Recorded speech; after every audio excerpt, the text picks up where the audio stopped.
Hello and welcome to episode 84 of the Alfa Romeo Driver Podcast, brought to you by the Alfa Romeo Owners Club.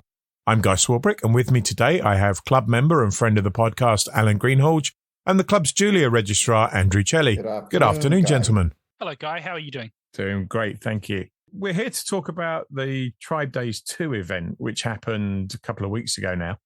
Alan, you were at Tribe Days 1, which was, I guess it wasn't Tribe Days 1 then, was it? It was just Tribe Days.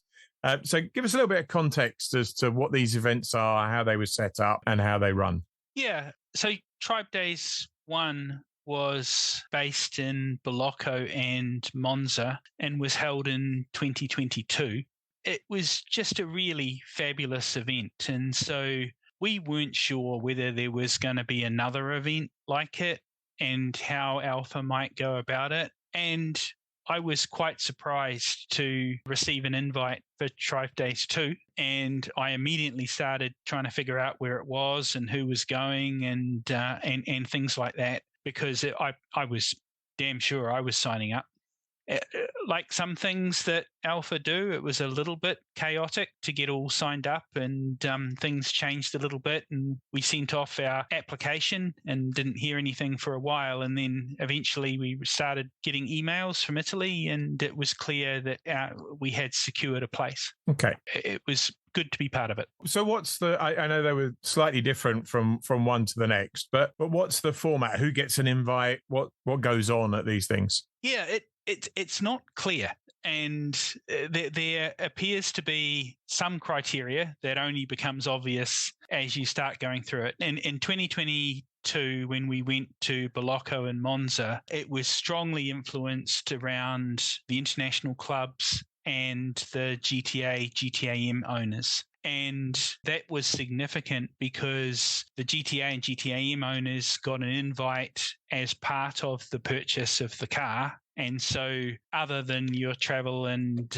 hotels to get there, Alfa Romeo covered everything else, which was great. And the difference to Tribe Days 2 is that you had to pay your way, and there were a couple of levels of ticket that you could buy if you were offered. There was a gold package and there was a silver package. Okay. And is this 10 or 15 cars from around Europe, or 200, or somewhere in between? Somewhere in between, but closer to the 200 than the 10 or 20. The theme seemed to be around anniversary, and obviously things Quattrofolio was on the invite, and that's where we collaborated with Andrew, and was great for him to come down, and I'm sure he'll tell you about that. And also the 4C and the 8C owners were invited as well, which I'm sure has something to do with anniversaries and things like that. So there were quite a lot of really interesting classic Alphas there as well. Some 105 series cars were strongly represented. There was quite a few 4Cs, as you would expect, and the GTA and GTAM owners were strongly represented, with a handful of Quattrofolios, Giulia Quattrofolios as well. I didn't see an 8C there, which was interesting. Right. Well, particularly for you, and we'll come back to that probably later on in the podcast. But sure. So, Andrew, how did you find out about the event and get involved? They all started around sometime earlier, as I was smiling because laughing, because the way it was, I agree with Alan. It's okay, is this some marketing stint? Because the way that the initial email was structured to me, that I received sometime in the early days of April, I don't know, it was strange. You said, what is this all about? And it carried out a very close deadline. So if you want to show your interest to attend this event, you only go, I literally counted less than a working week. I was in that process. I was away with the family. I simply decided, okay, leave it there. And God, this needs to be planned. It's not something I want to do when I'm on holiday. There comes a second email, at which point now starting getting curious, said, now, why am I getting this? Therefore, immediately after, I ping Alan. And even though we never spoke about on WhatsApp, I could sense, even WhatsApp, he was asking himself, so why did Andrew receive an email?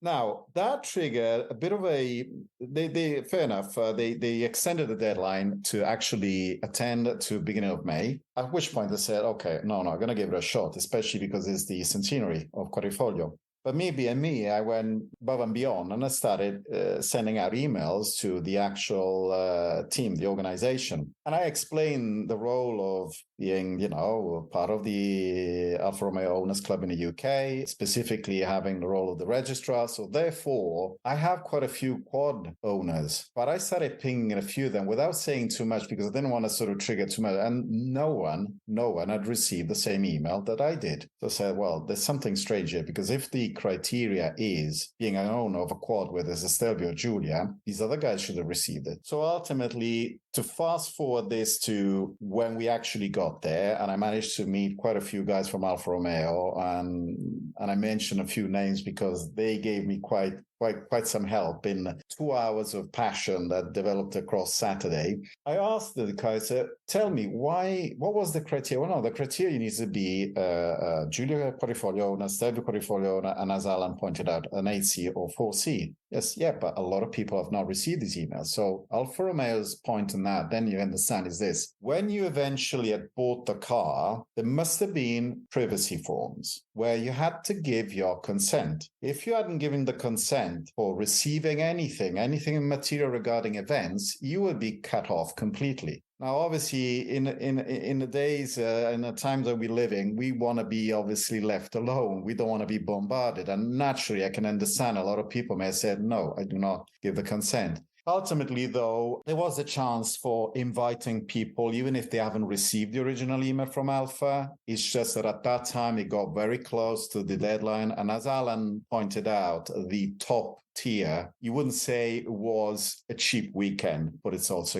very exclusive. And obviously, it carried out a certain cost, which I can understand not everyone would be prepared to sustain. But that's what I found out afterwards, because again, Alan rightly so, this started off as something to serve a very, very exclusive club, which was the GTA and GTAM owners. What's going on now? How is this getting extended?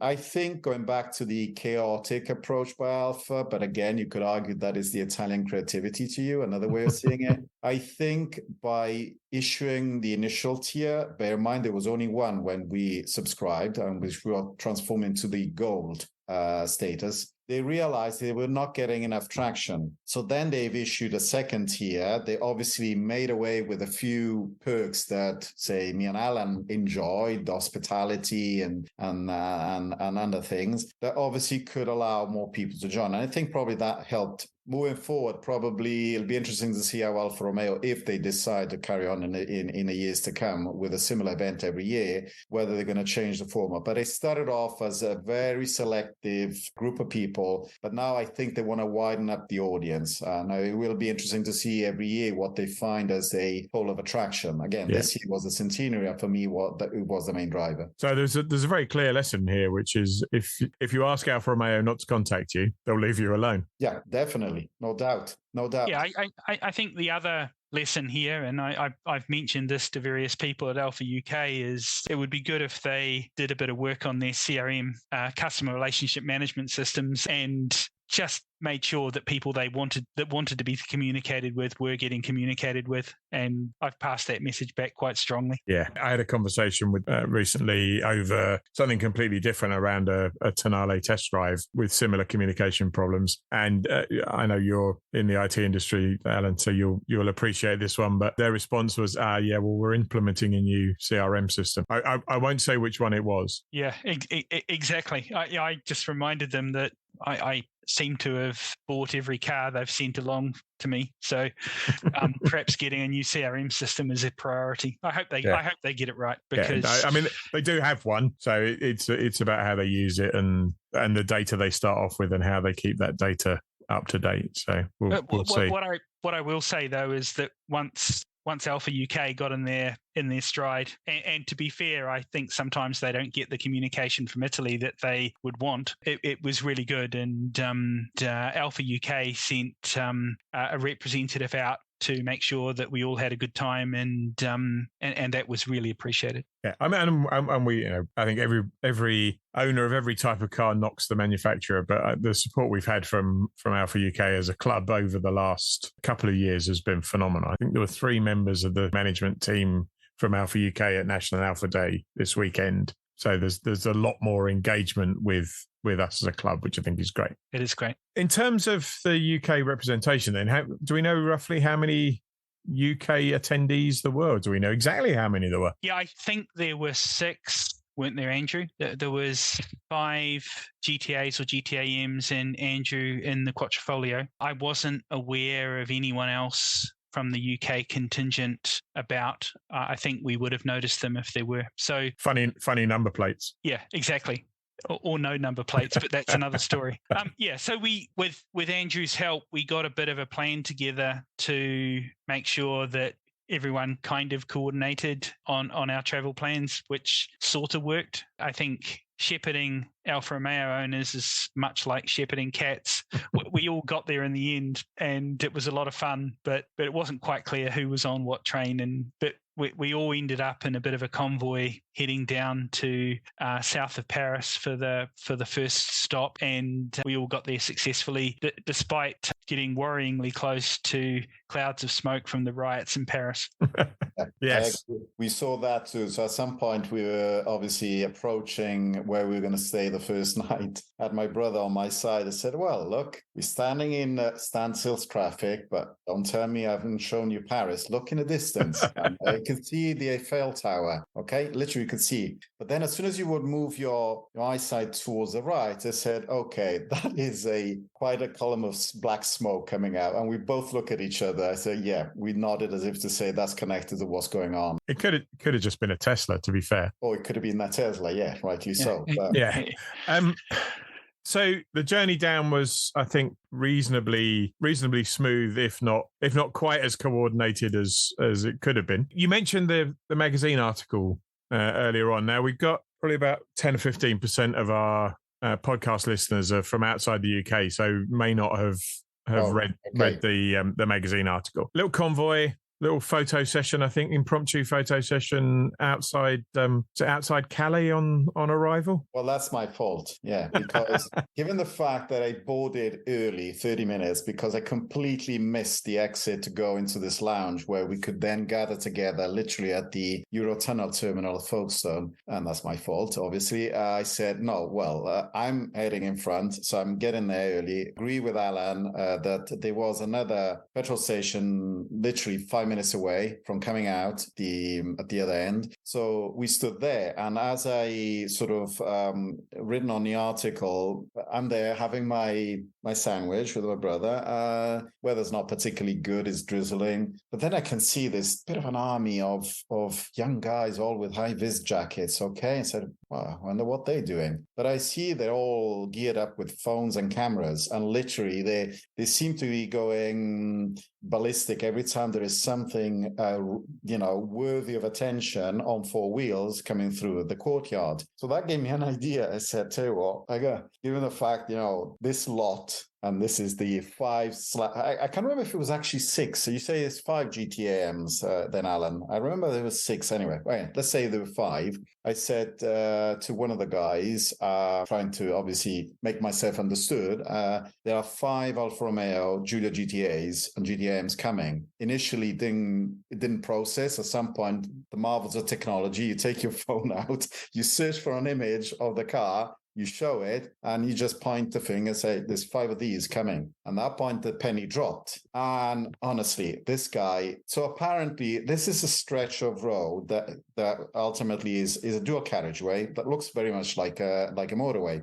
It heads into, so obviously you can exit it again into the petrol station, but it's actually, it takes you to wherever you want to go, whether it's towards Paris, towards Dunkirk. And these guys are actually ready to block the dual carriageway to carry out photo shoots.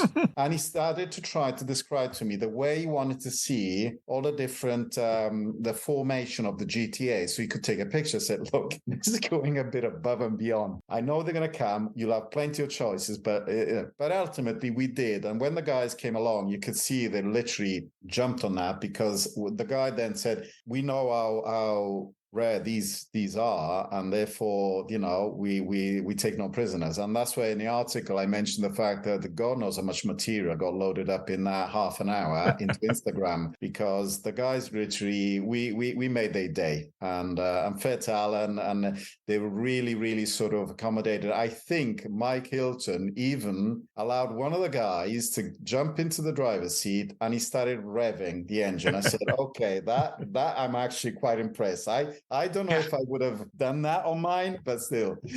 Well, as the guy had the car bouncing off the rev limiter, Mike Hilton was looking seriously concerned and managed to extract him from the driver's seat, thinking that might not have been his cleverest choice. But someone else made a remark and said, "Hey, what about if he drives away?" And then Mike showed his fob, and he started walking away. So obviously, the further he could walk away with his fob,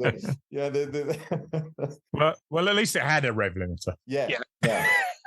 So we'd been in France literally 2 minutes, and already we were in the thick of it. But what was just amazing? Was Tribe Days 1.5. Yeah, exactly. But what was amazing on the French motorways down south, there were young boys mostly standing on motorway overpasses waiting for anything that looked a bit unusual to come past, and were taking photos. And this is a new experience for me, I have to say. So the first destination in France was... I'm going to say this wrong. Monterey, south of Paris. Okay. Yeah. A historic but still active race circuit. Oh, let me add one thing, guys. Sorry. Let me add one thing. Before we got to the first, you talk about, say, the appearances. But again, and this is where, in a very friendly way, I describe this group as the lot. You want to stay with them under a tunnel. Trust me. There was no... I don't know about Alan. I know Alan fairly well now, and I don't think but there were quite a few guys that literally, you could have been traveling in fourth or fifth gear. They were literally keeping the second and just going, because ultimately in most of these tunnels, especially when you're going close to big cities like Paris, is full speed cameras. So the best you can do is 40 miles an hour, and the guys were still able to make one hell of a noise in the tunnel, but just simply doing those short bursts together. Tunnels were designed for Alfa Romeo engines. Well, just to keep a low profile. That's my point. Is just that. I just like to point out from a personal level that no French laws were broken at any stage of this journey. Guy, trust us on that. Okay. Yeah.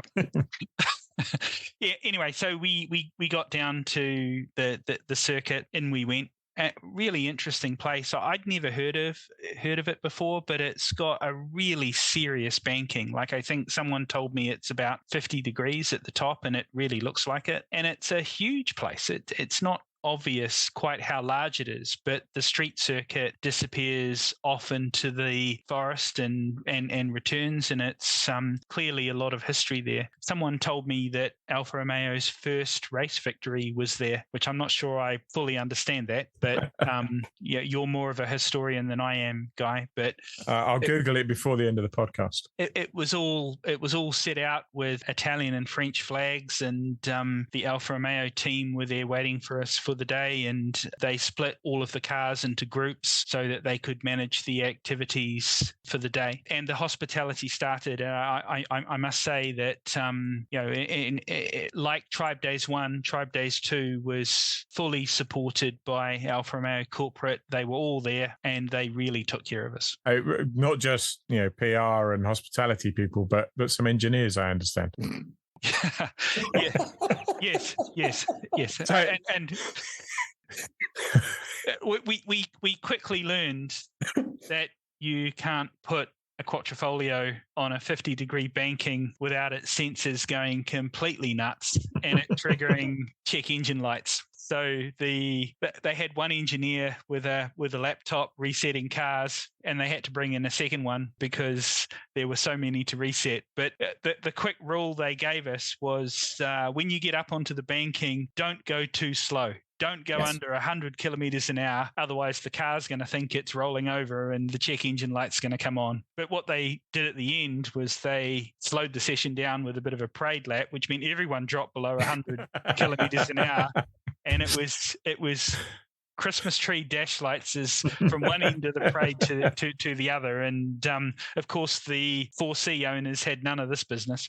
They were all fine. So that all got sorted. I understand, though, Andrew, you hinted in the article that there were some other non-banking related challenges. As Alan explained, we were divided in groups, but there were there 4 different tests, Alan, if I remember correctly? Yeah. It's 4 groups divided in order to take it in shifts and do the, if you're referring to the low grip test, is that the one you're referring to that I mentioned in the article? Well, tell us about that one. I think there was another story, but tell us about that one. Let's start with this one, because ultimately this was my first one. Okay, so we literally inaugurated the track experience with the low grip. I could argue that actually it was better that way, because I understood that Alan, and I believe you were Mike Hilton too in the same group, so you came afterwards. When we got to lunch on the rooftop of this building, I have to say, we started obviously sharing thoughts about the 2 tests that we did. And the first one was obviously the low grip, and everybody wanted to show off their drifting skills. Now, Alpha did their best to water the surface. There was a mix of Stelvios. I was in a group where there were more, let's say, Stelvio quads and Giulia quads, and there were a couple of 4Cs. You go in first time, go in carefully, because you know how happy it can be, the Giulia especially in race, but nothing happened. Okay. Then you start daring a little bit more, then a little bit more, up to a point that you really practically driving like a hooligan, because you want to try to get it out of line. And what's frustrating is that when you do not want it to go out of line, the thing goes out of line, especially if you're in a normal road. But when you're on track in a very controlled environment, when you want something to happen, Murphy's Law, it doesn't. And even Mike, who, as we know, has got quite some skills, he said to me, I don't know if it's because in the meantime, our first test was on track. So therefore, the tires went up to sort of almost boiling temperature. So therefore, they were sticky as hell. There was no way I could even put my GTM out of line. You know, there was too much grip. So that was interesting in a sense that, you know, you mentioned the weekend of National Alpha, and obviously we know that these cars, especially the quads, whether they're in Stelvio configuration or Giulia, they got plenty under the bonnet. It is definitely possible to get the back end up. Oh, it's definitely possible. But what was funny is that with a wet surface, I had tires that are almost cold because that was my first test. Nevertheless, only at the last attempt, I managed to get a little bit of something going on just to show off, but not much. That was it. I would say that the primary thing, going back to the ECU, I would just add this, when Alan pointed that out, the fact that, and remember, you do not go slow on the parabolic, and on a 50-degree banking angle, trust me, your brains will tell you otherwise. It's not the first thing you would think about doing. But nevertheless, the guys managed to resolve, even though with some additional engineering support. So I maybe I've got hold of the wrong end of the stick, but I think as well as the challenges of getting the back end out, I think one of the other things that's quite tricky to do in a car with keyless entry is to lock yourself out of it. Oh yeah, but that was the following day. Yeah, okay. That was the following day. That comes later, Guy. The best part is going to come. That actually, Montlhéry was, apart from the ECUs going bonkers, all the rest was very much under control. So I would say definitely I enjoyed it. And again, what I would highlight is that given the nature of the track, as Alan pointed out, historic track, even you could argue at points the surface wasn't as you would expect it. You know, for those of us who have been to, say, Brands Hatch or Silverstone, you compare that, the surface wasn't really clear, but what was most scary is the thing, it was how close the concrete walls were out of the bends. And it tells you a lot about the story about how tracks have evolved in these decades in order to drive safety and things like that. But no, all in all, I think I was impressed with, not only you had a group of people which shared a passion, you know, for Alfa Romeos, but the actual overall driving skills was quite good, because I have not witnessed anything substantial, and there could have been situations where you could have lost control of it because, and bear in mind, and this is the last point on Montlhéry, speaking about pace cars, I think it's my first time I've been behind a pace car 140 miles an hour. Alan did though warn me, because even at Balocco, apparently the story goes that when they went out, they couldn't keep up with the pace car. He just shot out. It was just so yeah, really good, really fun. Yeah, they were challenging tasks that they set, and I must say, Guy, that when you pull out onto the circuit and they follow the pace car, and the pace car is a GTAM with blue lights on top, you know you're in trouble.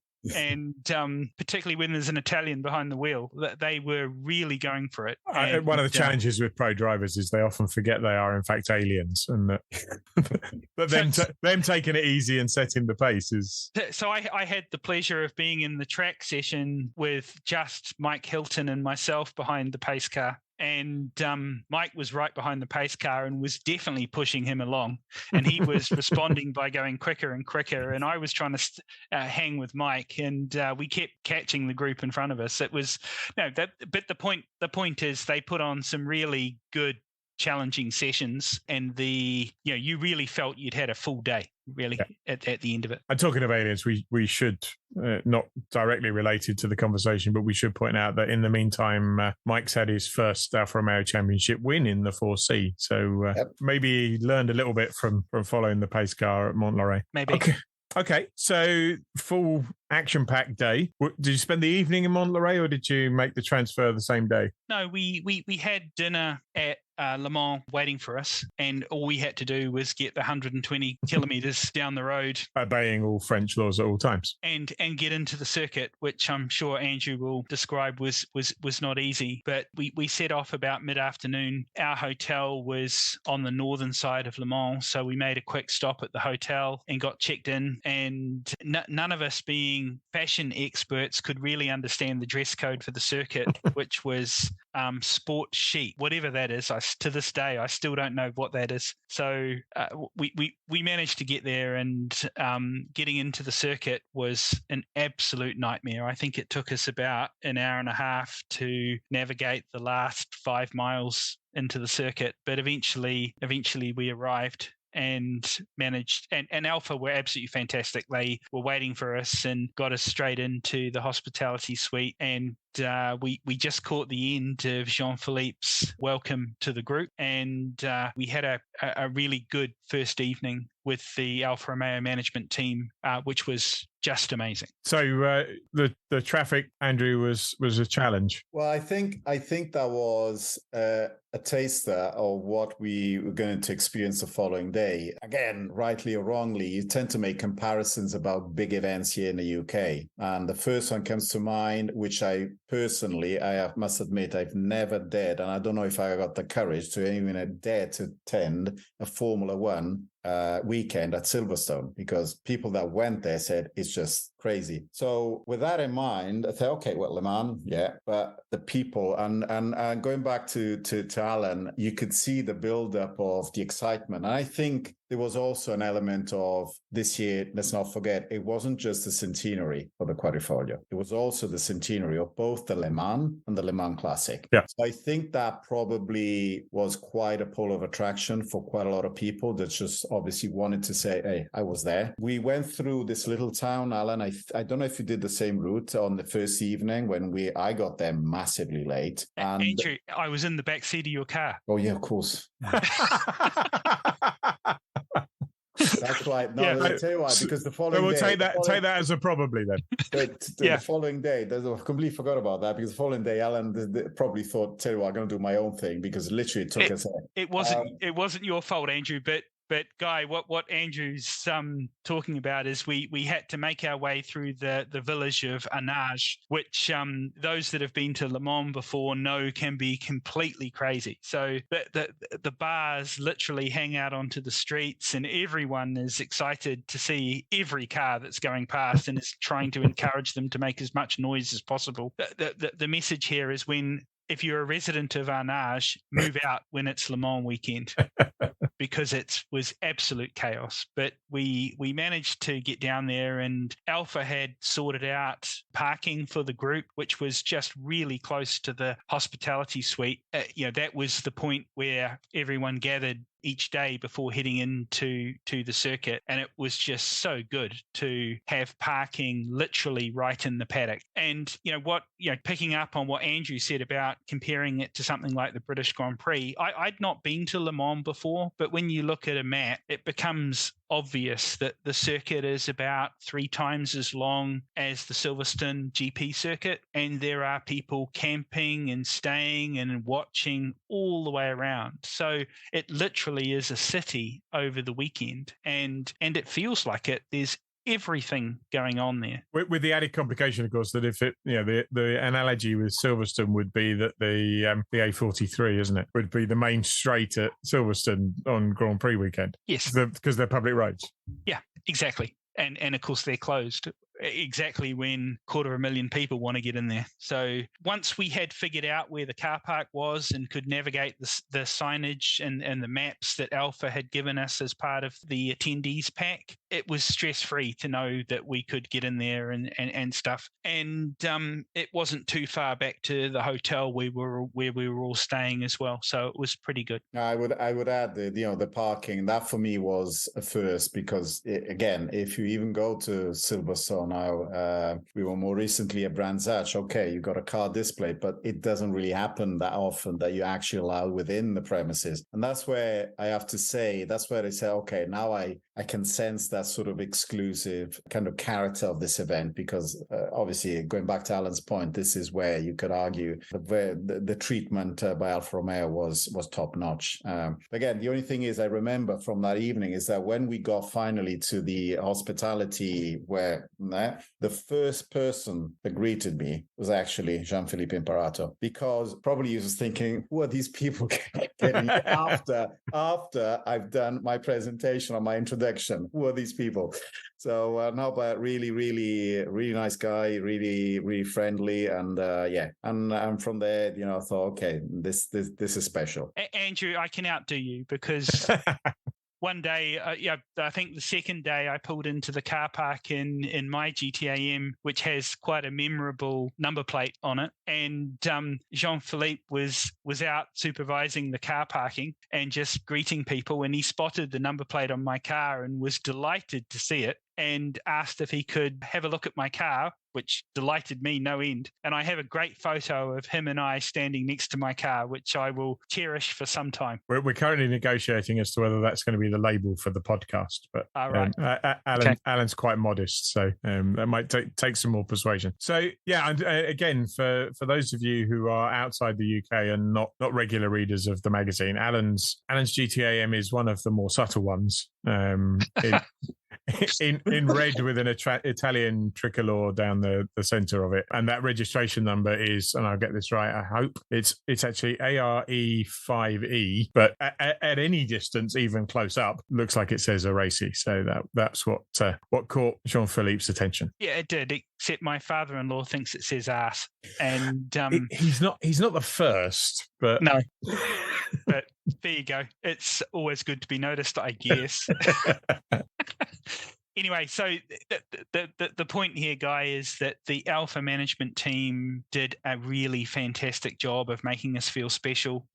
I certainly felt we got more than we thought we were going to get. It way exceeded expectations. And one of the highlights and there were many, of the first evening is each of the senior management team just pulled up a chair at a table in the hospitality suite and spent all the time we wanted with us. I had an hour drinking beer with Daniello, the head of product, and I asked him everything I wanted to know about GTAM program, how it came about, and they were just open, answered anything we wanted to talk about, and it was a very fun evening for an Alfisti. Were you taking notes? Because I can see another article coming on. I took notes before the third beer, but after that, I don't know.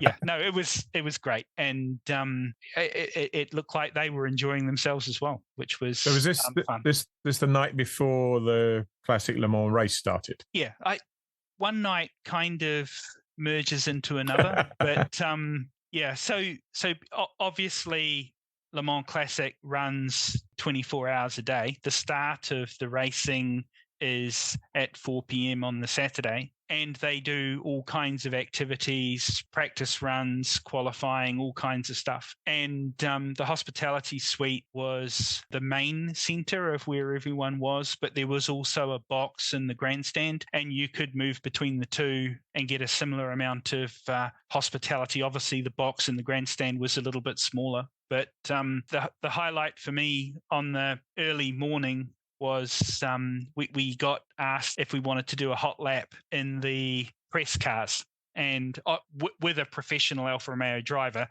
not us after we'd been drinking beer, as you understand. And because everyone knows who in motorsport that these things always run late. So we were ready to go at 11:30, but we didn't get out onto the circuit until 1:15 a.m. And by this time, it had started to rain heavily. And so it was all looking like it was going to be a bit of fun. So a few of us were out there. Mike Hilton was in one car, and we were in the new anniversary Stelvio, which, by the way, was exactly the right car for torrential rain around the Le Mans circuit. And out we went. I had the good foresight of putting my wife Tanya into the passenger seat with the professional driver while I sat in the back seat, and he didn't hold back. I will have the fondest memories of careering down the Mulsanne Straight at 240 kilometers an hour in the pouring rain in a Stelvio, and passing all the Giulia Quattrofolios, who were all two-wheel drive, of course. And we flew past them. It was a fantastic evening. So once we finally got done with the evening, it was very late indeed. I've always wondered whether they considered doing a Stelvio GTA and GTA-M. And it doesn't quite fit. I mean, it doesn't fit in the same way Quadrifoglio kind of doesn't fit an SUV. So I wonder if it was ever discussed. Yeah, I wonder. Well, considering it's a fair point, Guy, because if you think about to which extreme you say Aston Martin or Porsche now, I think I read about something that the next Cayenne, the top end is well north of 700 horsepower. And you argue, wow, I can imagine they did quite a lot of work on the geometry and the suspension of that in order to make sure that the thing doesn't roll on the first bend, because clearly, So you do have, I think it's just that it's a magnificent beast. And when the following morning Alan told me all about this and the way he described this, and obviously it's one of the things, is one only regret I have that I didn't take the chance to actually do it myself. But anyway, that'll be for the next time. So, as I understand it, there wasn't quite the same degree of coordination about the return journey. So people kind of left whenever was convenient for people to leave. Yes, that was the idea. Alan Fair, I think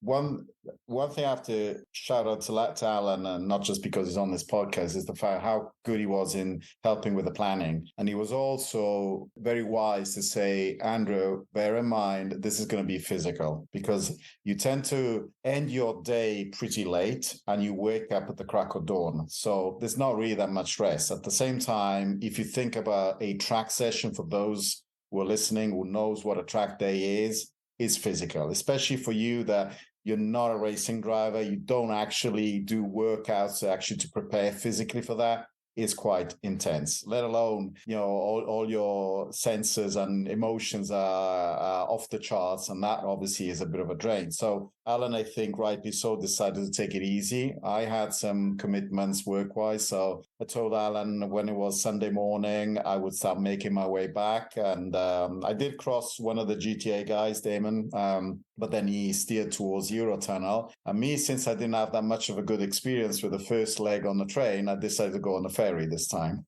So I'm not going to let it go. We did talk. We skipped over the yes.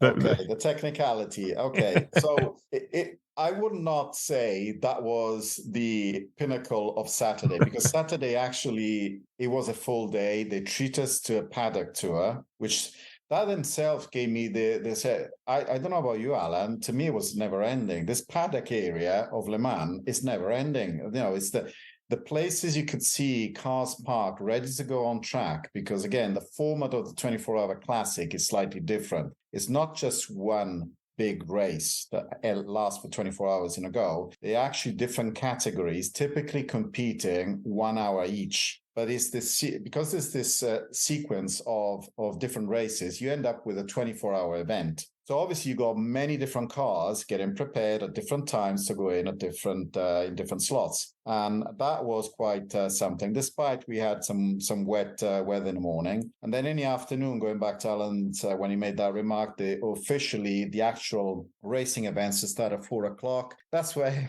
I made a bit of a discovery that, let's say that I was much lighter in a bag I was carrying, which was containing my wallet and my fob. And thank God I actually needed to buy something for one of my children, because only then I realized that I was very light, to which point I realized that someone managed to steal both the wallet and also the Faraday push with the fob of the Julia inside. Now, Alan will say, please don't go on with your wallet, again, about your wallet. And I have to say, all the time, the wallet wasn't my worry, because I know you can do all sorts of things with the phone. You block cards, you do everything. My biggest worry was I couldn't get back in my car. And ultimately, knowing that someone had my fob, if they were that organized, because let's face it happened practically in an area where I don't know how they managed to get access, because there was quite high security with badges. So we had a grandstand just reserved to us. But nevertheless, let's call them these guys that do this as a job. They probably got quite a set of skills to manage to infiltrate in areas where they're not supposed to be. So I thought to myself, well, if he was that clever enough to get there, I'll tell you what, I'm going to rush now to the parking area. And I literally not going to move away from that car, because my only hope to get back in the car is that he tries to steal your car. Is to actually wait for this guy to turn up and try his luck, and pressing the button and see which car will light up the indicators, and therefore that will be the sign. And this is where I started alerting some of the guys at Alfa Romeo, which I have to say, two names I mentioned also in the article, because literally they've been terrific. Speaking about not just treating us as really being a special group of people, but literally looking after. This guy Marco from comms at some point says, "Look, Andrew, if you need to go anywhere, go. I will be here, and that car will not move from here." And it was the way he said it, as if to say, it sounded like a threat, whoever's going to, don't even try, that sort of thing. But anyway, the story goes is that after 2 hours, the local gendarmerie, which was alerted by Alfa Romeo, managed to retrieve both the wallet, empty, obviously, but the push with the fob still in it. So clearly, whoever it was took it thinking God knows what was in there, but he couldn't be bothered. He was just after the cards. And in fact, I had to then sort out a few things with my banks the following week. But the funny things were that one of the engineers that we had at Monteleri was very, very busy resetting ECUs, was also on standby there. So he got called in too. And as you may know, in the forum, and that's one of the, let's say, one of the perks of being an ARAC member, is that obviously you have access to our forum where we tend to share quite some interesting news or concerns about security as a whole. There are a few, which I'm not going to sort of say too much about it. There's a few, let's say, flaws that could allow someone well equipped to gain access and entry to one of the cars. So I asked this engineer, please tell me that you have a back door to get into my car without the fob. And he said, look, seriously, and he was Italian, so I started chatting in Italian with him. So if I did, I would do it. But I don't have what it takes, and ultimately I wouldn't know how to do it. So anyway, again, my only hope was to retrieve it, managed to retrieve it, and finally was able to at least rest assured that I could get back home somehow. But lesson learned to all of you who are listening, if you do have two fobs, take the second one with you and don't leave it in your home, say 600 miles away, because that's going to be useless. I was thinking for 2 hours, how could I grab hold of the second fob to get it shipped, delivered in emergency there to Le Mans? But there was no option that will allow me. The other funny thing that, and again, with hindsight, when you think about these events when they happen, you tend to start looking at the things that made you actually smile. So out of all the theories, until we actually retrieve, and the local police retrieve the wallet and the fob, they said, okay, what if we can't do anything about it? Okay, well, we got the transporters. And one of the things I've highlighted on the article was the Alfa Romeo stand, which Alan will confirm was quite something for the cars that were there on display. So obviously the transporter was transporting those cars. And practically they said, look, worst comes to the worst, we do have space for yours. We'll put it on our transporter. And I was already thinking, I'll tell you what, the Giulia would be honored to be sitting on the side of the 33 Stradale. That would be quite something. But then on second thought, I said, yeah, but the transporter was heading to Arese. So if I wanted to go and get my car back, first I had to get back home, get my second fob, get on a flight to Milan, and then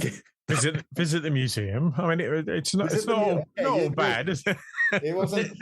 But there's worse places that you have to visit, Andrew, than Arese. Yeah, no. But speaking about making you feel special, to think that Alfa would have actually put that in place in the event the car could not be regained access into, it goes down to Alan's point, the fact that whoever was there, you could rest assured you were really well looked after. Now, fortunately, all things got resolved, and obviously I'll make sure that next time I'll be carrying both fobs with me. It sounds like a fantastic event. Any hints at this one as to whether there'll be a Tribe Days 3 and where it might be? Yes. So Jean-Philippe said during his remarks that it was going to be something that they would continue with, and that they had shortlisted 2 venues that they were checking out for next year. So my ears immediately pricked up, and I'm like, I'm going. If I'm lucky enough to receive an invite next year, I'm already free that weekend, whenever it is.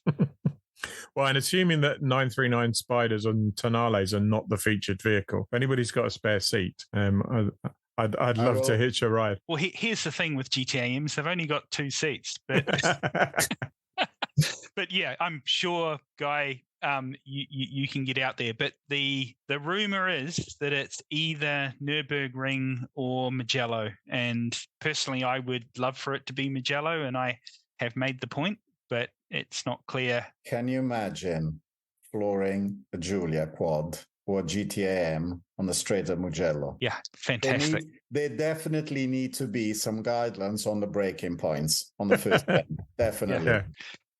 So I'm really impressed that they seem to be taking this join the tribe thing really seriously. And all I would say is that if you do get an opportunity to go to a Tribe Days at least once, sign up. It is a lot of money, but you get a lot for it. And it's really fantastic. And I have left one loose end hanging, I think, from the earlier on in the podcast. You said there were no 8Cs at this year's event, certainly not from the UK. 4Cs and GTAs and GTAMs and Giulias.